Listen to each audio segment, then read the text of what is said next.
Well, with me now is Rhys Moore. He's director of the Living Wage Foundation. Good morning to you. Perhaps you just explain very quickly, A, what do we mean by the living wage, and B, what your foundation does.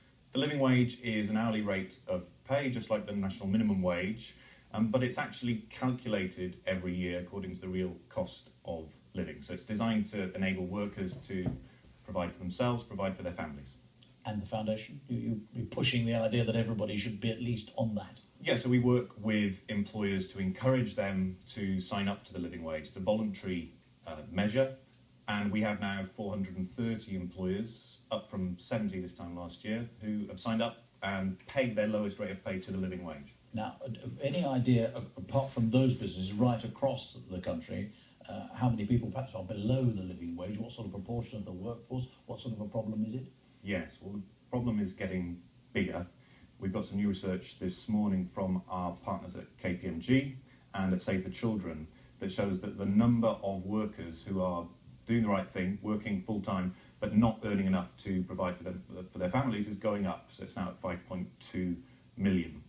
What's really alarming, I think, is the data from Save the Children, which shows that the number of children who are living in households where parents are working, parents are trying to provide for their kids, but they're not getting the living wage. And we know what that means. It means that parents don't have time to spend with their children because they're at work trying to earn a living. Okay, now the argument against it is quite a straightforward one, really, isn't it? That if all firms, all businesses trying to make a living in this difficult world were to push up salaries all around the place, it would only have an effect on costs, and in the end prices would go up. So we're chasing the tail upwards.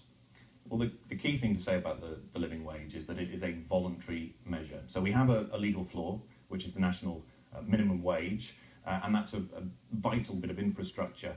But we think there are a number of employers, large, successful, profitable businesses that can do better than a legal floor, can be asked to do a little bit better by their workforce. And therefore this idea from the Labour Party?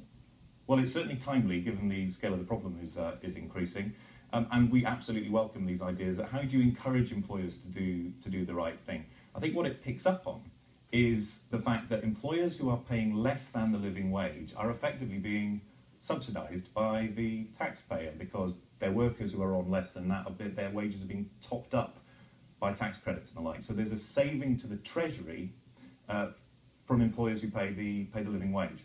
I see that, but when you talk about when we talk about what the Labour Party are proposing, what Miliband is proposing here, this sounds a short-term fix, doesn't it? We need something. If we're really going to get into the sort of world that you want to see, with everybody getting this living wage, going to have something a little bit more permanent, I think. Well, the good news on that is tomorrow marks the start of Living Wage Week, so new living wage rates will be announced by Boris Johnson in London and Bishop Paul Butler in Nottingham. So we see 30,000, we think, employees will get a pay rise that's tied to the cost of living because of that. But there are 430 employers who, without any sort of tax incentive or otherwise, because they think it's the right thing to do, have voluntarily signed up to this already. So our focus is on working with employers who see this as the right thing to do to get them to sign up. Rhys Moore, very grateful to you. Thank you very much indeed. You.